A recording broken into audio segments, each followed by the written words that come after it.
We have just started OTAs, and it seems like the injuries are beginning to pile up already. Hopefully, this isn't a sign of things to come.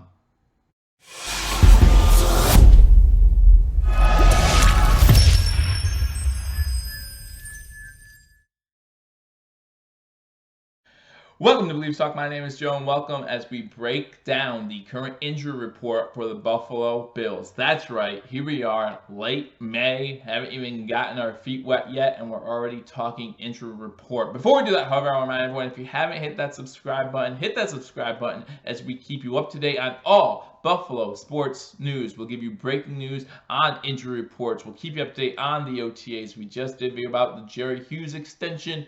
And we also will keep you updated on all Buffalo news, Buffalo Sabres, Buffalo Bisons, Buffalo Bandits, Buffalo Buttes, you name it. We'll try to keep you covered here again. The Bandits playing again this Saturday to hopefully extend the series as they go for the lacrosse championship against Calgary. Calgary took game one in a best of three series. Saturday is going to be game two. We're not here to talk about that, however, we're here to talk about the current injuries that appear to be piling up already for the Buffalo Bills as OTAs just got underway. So first, of course, a lot of you have heard about Tyler Kroft. Yesterday during OTAs, Tyler Kroft broke his foot. Now, again, we don't know the severity of the injury, had surgery today, but I can tell you that the minimum here that we're talking about is 2 to 3 months of recovery time before he can play again. And again, that's the minimum. That depends on the severity of the broken foot.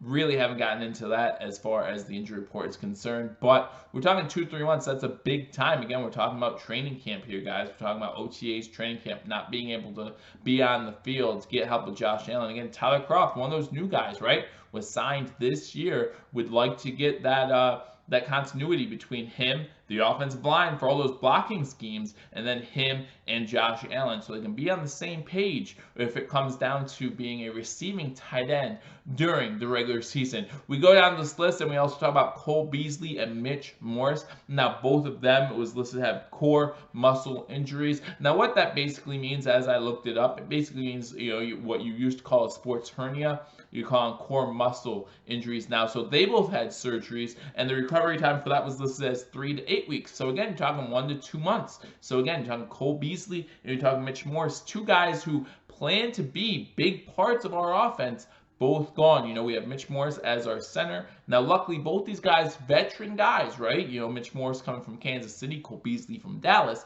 But they still haven't had any time to have continuity with that offensive line, have continuity with Josh Allen, especially that center to quarterback exchange. Very important in the NFL, and people underestimate sometimes how hard that can be. That's why you'll see if someone gets hurt, you'll see the backup there trying to hurry up some snaps with the starting quarterback to make sure they're on the same page. So big injuries maybe, but again, luckily only a month or two before they're back out there. In fact, Mitch Morse today at OTAs had his helmet on, which has to be a good sign that he might be ready to go sometime in the near future. Then you see Frank Gore is on the injury list. You talk about foot ankle injury there for Frank Gore, and then TJ Yeldon has a groin injury, and we all know that groin injuries can linger. So again, these are five guys that are all new to the Buffalo Bills roster. We want them healthy as soon as possible. Luckily, we have good depth in all those positions basically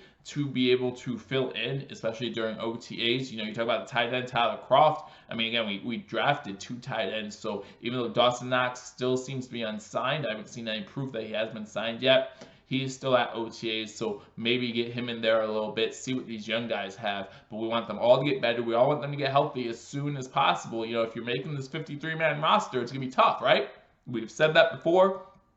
Well, it's going to be even tougher if you're not able to get on that field. So again, hopefully this is not a sign of things to come. Hopefully these are the last few injuries we have for a while at least, and then they can get back on the field and we can see who the best 53 are and who's right for our Buffalo Bills. That's all I have for you in this episode. Again, thank you for joining me on Believers Talk. If you haven't already hit that subscribe button, be sure to do so. We keep you updated on all Buffalo sports, especially breaking Buffalo Bills news. I go live for reaction and play-by-play for every single Buffalo Bills game, so you want to make sure to hit that subscribe button, like this video, leave a comment. What worries you most about the 5 injuries already listed on the Buffalo Bills injury report? I'll talk to you all soon. Until I do, go Bills.